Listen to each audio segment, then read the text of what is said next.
Nagu Leele Välja just ennist rääkis, siis töö, mida tehti mitu aastat järjest sellise uurimisprojektina, oli päris pikk ja põhjalik.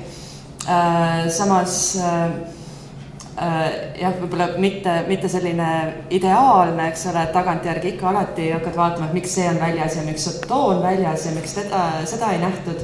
Et täpselt samamoodi nagu olemasolevate mälestiste nimekirjadega on, et iga kord uuesti üle vaadates, otsides, ringi käies neid objekte, mida veel võiks hoida ja kaitsta, neid on kindlasti kordades ja kordades rohkem kui see 1%, mis kaitse all on. Ja ma arvan, et päris selliseks ammendavaks, et nüüd on kõik väärtuslik, on riikliku kaitse all. Et selliseks ilmselt ei saa mälestiste register mitte kunagi, sest ka väärtused järjest ju jälle täienevad ja arusaamad just uuema arhitektuuri väärtuste osas tulevad järjest peale, mida rohkem neid uurida, mida vanemaks need ka saavad. Aga väga suur ja tänuväärne töö oli see igatahes. Selle tulemused nüüd nii-öelda Muinsuskaitseameti poole pealt vaadates sellised, et kokku esitati 114 mälestiseks võtmise eksperdi hinnangut. Et jah, tõesti neid eksperdi hinnanguid ja dokumenteerimisi tehti rohkem, aga mõned neist ütlesidki kokkuvõttes, et ei ole mõtet mälestiseks tunnistada. Ja siis neid, mis lõpuks ütlesid, et jah, see tuleb võtta kaitse alla, neid oli 114. Need ei ole 114 hoonet. Mõnes eksperdi hinnangus on terve linn, nagu Sillamäe. Et need mõned on kompleksid. Ja siis seal mälestiste registri eraldi nii-öelda alaregistris, mis on 20. sajandi arhitektuur, sinna sai siis arvele võetud umbes 2000 ehitist. Et need on seal avalikult kõik väljas, aga tuleb hoiatada, et see tehti enne haldusreformi. Nii et kui te nüüd sealt otsite, siis filtreerida saab vana haldusjaotuse järgi, mitte uue. Ja kui kõik see info sinna registrisse sai kokku ja eksperdi hinnanguid said kätte, siis kõik omavalitsused said eraldi teavitatud kirjadega sellest, mis nende haldusterritooriumile jääb ja siis nende objektide suhtes, kus oli see kaitse alla võtmise eksperdi hinnang olemas, nende kohta siis kohe alustasime menetlust või hakkasime küsima kõigepealt omavalitsuse arvamust. Sest eks ta selge on, et kui neid nii palju tuleb korraga ja meil ametnikena ei ole ülevaadet, mis seisus miski on, kas seal on juba lammutusluba peal või kas ta juba on mingi keset miljööala või mitte või kas omanik võib-olla tahab selle totaalselt ümber ehitada, mida omavalitsus teab, aga meie veel ei tea, siis just see omavalitsuste poole pöördumine andis sellise esmase tagasiside ja selle nii-öelda järjekorra või ütleme, tõstis esile mingid objektid, millega tuleb esimeses järjekorras tegeleda, sest neid kas ähvardab miski või siis vastupidi, tuleb väga positiivne tagasiside ja siis on juba patt hakata venitama, et kõik on nagu nõus, aga me ikka ei võta kaitsele mingil põhjusel.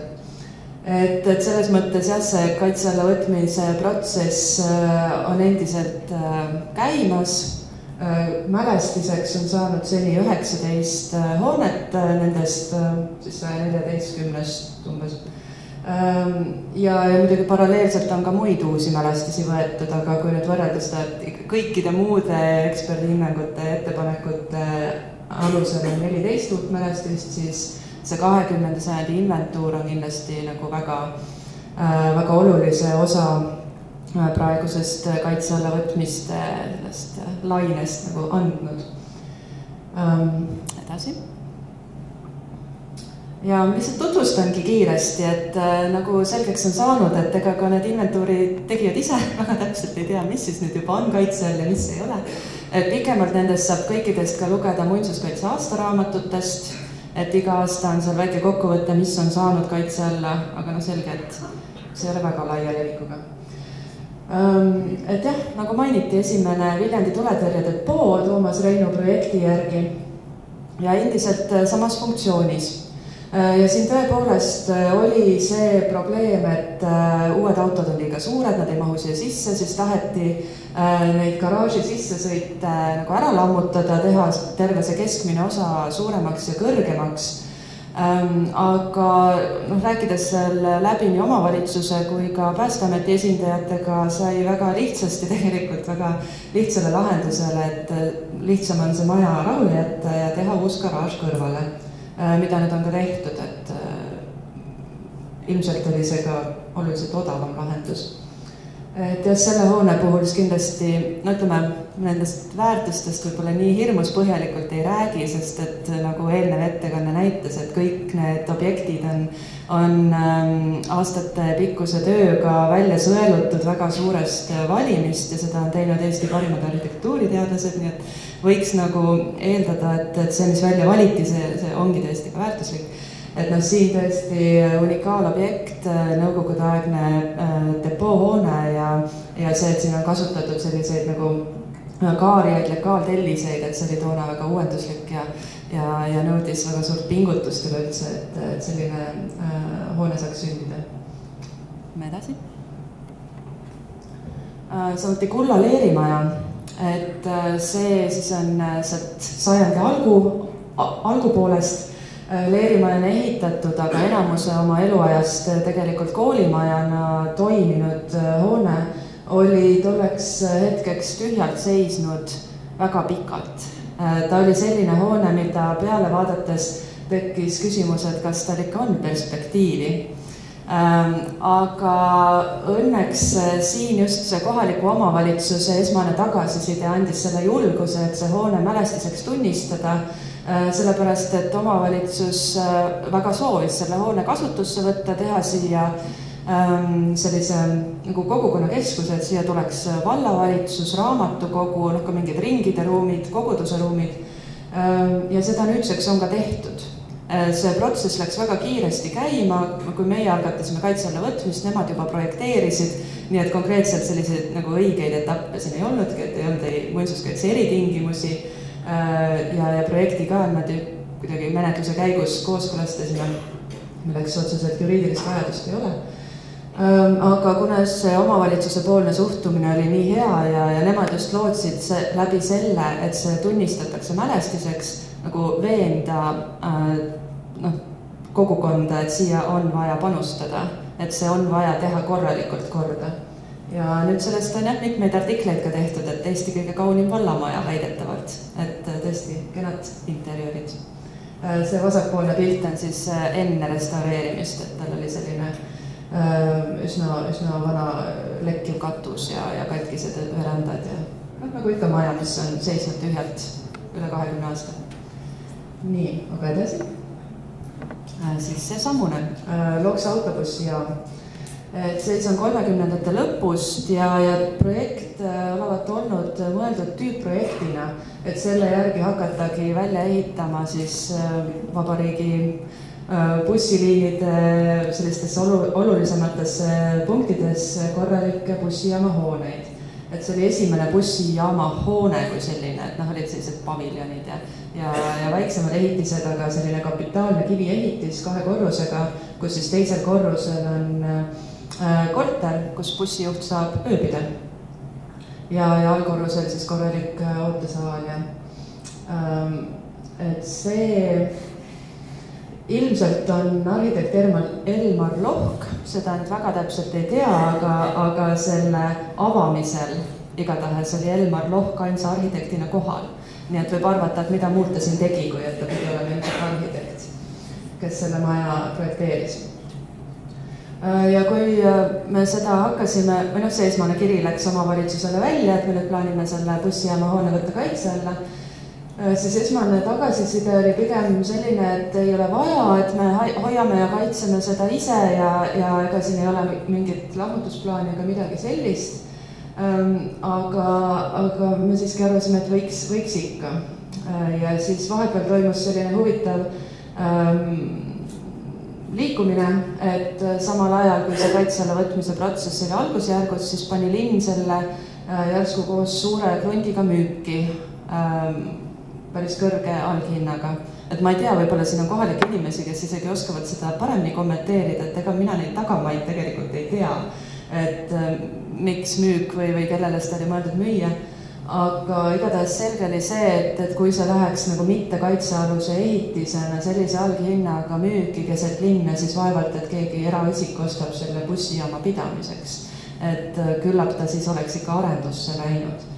Ja väga tore oli see, et kohalik kogukond siin kohe reageeris sellele infole, saatis mulle kirja koos selle lehekuulutusega, et oi, mis nüüd toimub, et see on müüki pandud, see tuleb kiiresti kaitse alla võtta ja tänu sellele ta läkski kiiresti kaitse alla. Et selles mõttes see kohaliku kogukonna väärtustamine oli siin määrava tähtsusega tegelikult, ega muidu ei oleks ilmselt sellest teada saanudki.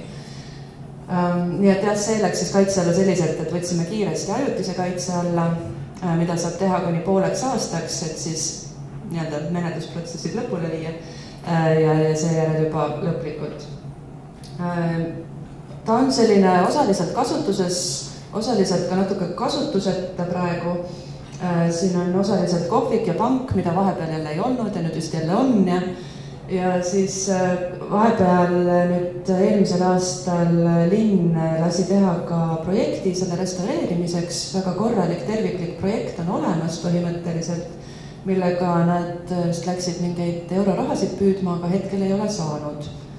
Aga no eks näis, kunagi vast ikka saab, et praegu siin mingit väga halba olukorda ei ole, et seda katust on lapitud ja hoone iseenesest nii-öelda meie mõistes rahuldavas seisukorras. Nii. Ja siis muidugi Rapla kekk, kõige suurem proovikivi tõepoolest, et see oli ka hoone, mis oli nõukogude ajal ehitatud kolhoosi ehituskontori hooneks. Ehk siis ta oli konkreetselt selle kolhoosi struktuuriga seotud, nõukogude aja lõppedes läks eraomandusse, aga see esimene eraomanik oli selline mingi kohalik ettevõte, mis oligi sellest kolhoosist nagu välja kasvanud. Nii et nad tegelikult hoidsid seda, olid väga niimoodi konservatiivselt natukene remonti teinud ja lihtsalt ruume välja üürinud, eriti seal midagi väga aktiivselt ei toimunud, kuni siis müüdi see uuele eraomanikule. Siin oli ka huvitav, et see uus eraomanik tegelikult käis ühel infopäeval, kus ma samamoodi rääkisin arhitektuurist ja kaitsmisest ja tegelikult ta oli nagu teadlik, et siin on mingid muinsuskaitselised huvid juba hetk enne ostutehingut. Aga siis, kui see ostutehing sai tehtud, siis oli siiski väga suur muinsuskaitse vastaline. Ja seetõttu sai siin käidud mitu astet kohut läbi, kus siis õnneks siiski Kultuuriministeerium jäi peale, ehk siis jäi kehtima see kaitse alla võtmise otsus.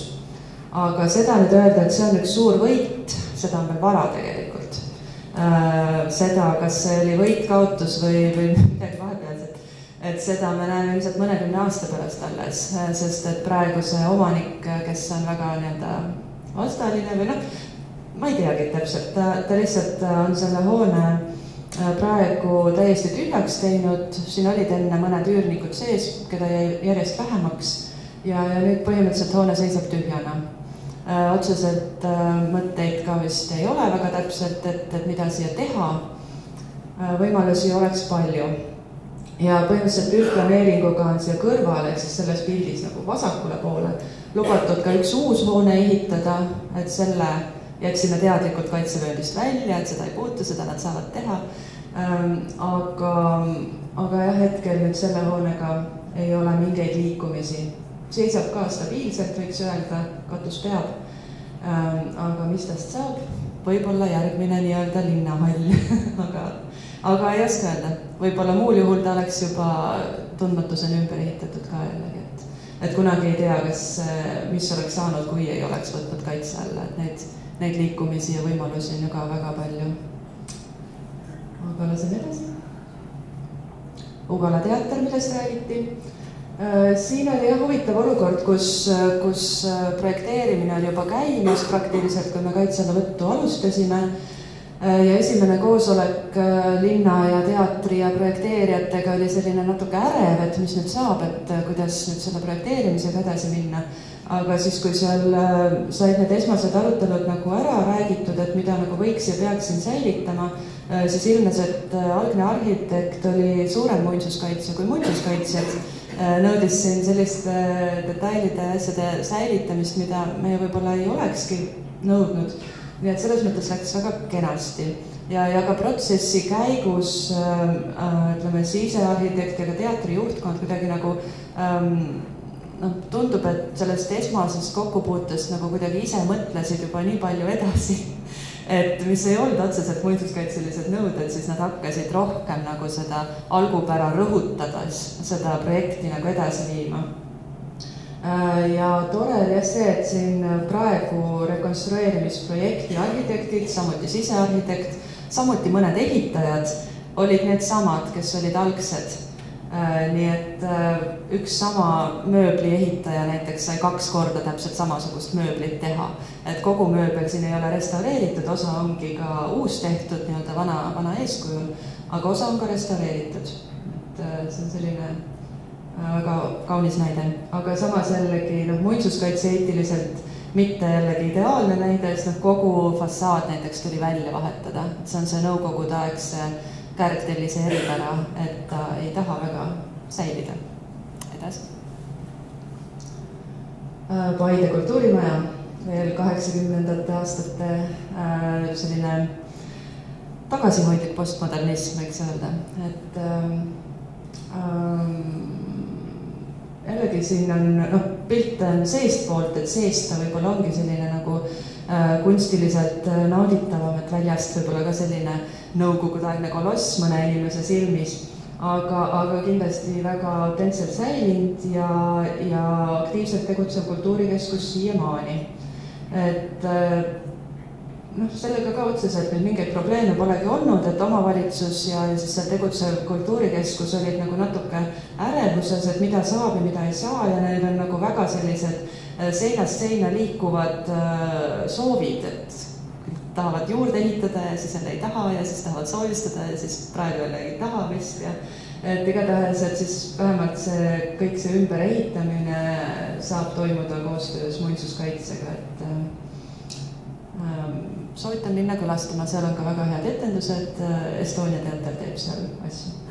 Siin edasi. Sama Taegla koolihoone, seda tõesti ähvardas lammutamine. Nüüd vähemalt lammutamine ei ähvarda, aga siiski hoone on tühjalt seisnud põhimõtteliselt juba 90ndatest ja kuna talle kõrvale ehitati nõukogude ajal suur koolihoone, siis praegune plaan on see, et see nõukogudeaegne koolihoone lammutatakse, tehakse selle asemel uus koolihoone ja see vana seisab endiselt tühjana. Sai käidud korduvalt seletamas, sai käidud päästeametnikega koos korduvalt seletamas, kinnisvaraeksperdiga, inseneriga, üritatud veenda koolijuhte, vallajuhte, et see vana maja on võimalik võtta kaasaegse koolimajana kasutusse. Aga neil oli juba mingi eskiis ja mingi mõte oli valmis ja igatahes praegu jääb endiselt tühjana seisma. Mingi idee on, et võib-olla perspektiivis siia saab mingid sellised nagu ringide ruumid ja mis on kooliga seotud, aga mitte otseselt koolimaja. Näiteks näis. Käärikul. Kaks nendest Kääriku spordikeskuse hoonetest said kaitse alla, kolmandat ei võtnud, kuigi ettepanek oli, sest see kolmas oli niivõrd ümber ehitatud juba tundmatuseni, see ühiselamu hoone, mis jääb pildil vasakule, ehk siis pildist välja. Aga need 2 spordihoone ja õppehoone on nüüd mälestisena kaitse all ja jällegi protsess oli neil juba läinud nii kaugele, et detailplaneering oli kehtestamisvalmis ja detailplaneeringuga lubati kõik need 3 hoonet ühendada üsna laia hoonestusalaga ja sinna taha on veel lubatud üks uus maht ja nii edasi.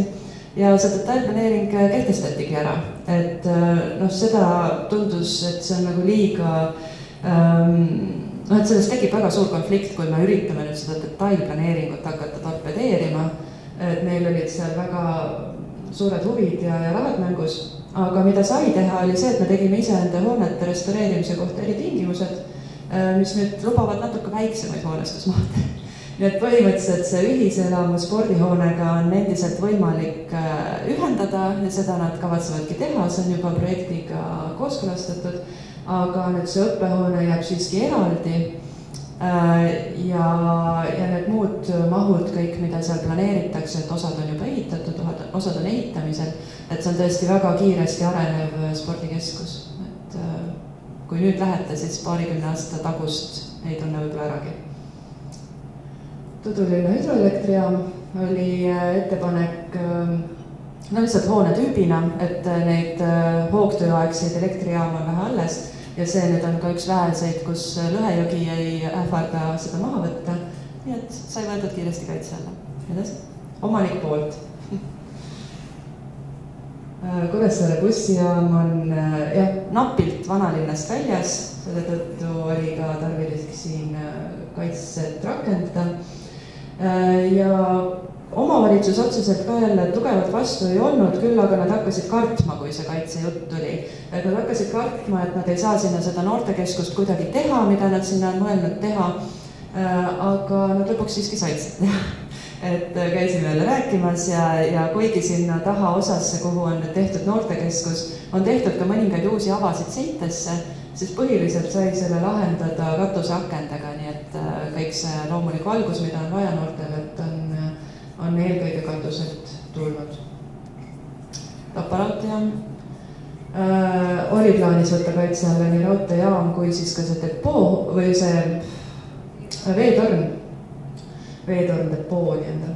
Aga see veetorn nüüd on kõigest kaitsevööndis, ta ei ole eraldi mälestis, et kuna kaitse alla võtmise ajal juba tema tehniline seisukord oli selline, et ministeeriumis ei julgetud võtta seda vastutust, et me nüüd võtame sellise tõesti ilmselgelt lagunemisohtliku hoone veel riiklikuks mälestiseks ja omanik lubas talle sellegipoolest katuse peale panna, et ta siiski säiliks nagu kaitsevööndis väärtusliku ehitisena.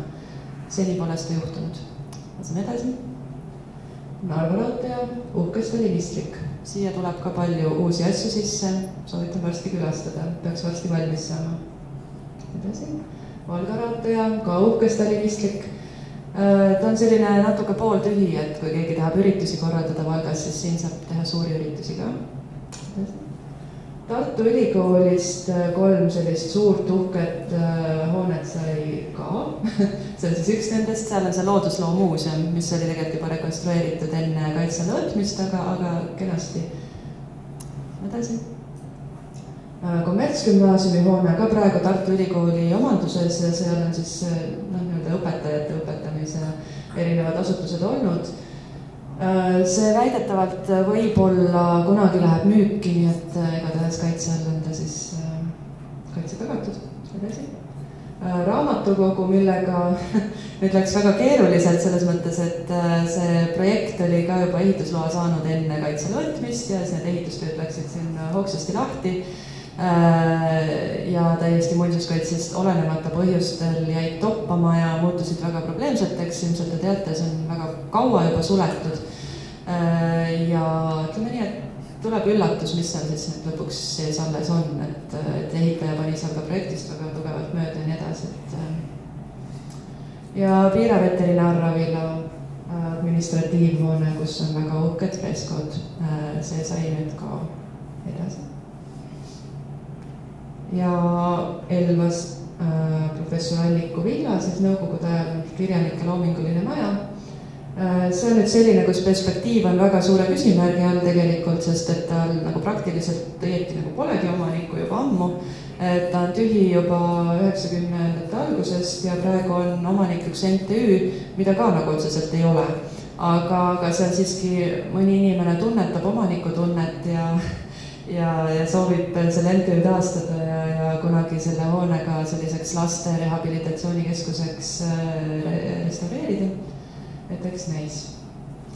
Aga sellest ma arvan, et ma nüüd eriti ei hakkagi rääkima, võib-olla küsimustega jõuame sinna, et miks me üldse veel kaitse alla võtame üksikobjekte, näiteks võib-olla pigem seda järgmist pilti. et kuigi on ka muid meetmeid ja miljööaladega ja nüüd ka läbi planeerimisseaduse saab väärtuslike üksikobjektidena hooneid kaitse alla võtta, siis ütleme, kui on ikkagi hoone selline 10 punkti 10-st, siis ma arvan, et see riiklik kaitse ikkagi on natuke tugevam garantii. Järgmine. Et see, näiteks ka sellised juhtumid näitavad seda, et ikka veel, kui on detailplaneeringus ka hoone määratud säilitatavaks, kui ka projektis on ta säilitatav, see lõpptulemus ei pruugi siiski säilitamine olla.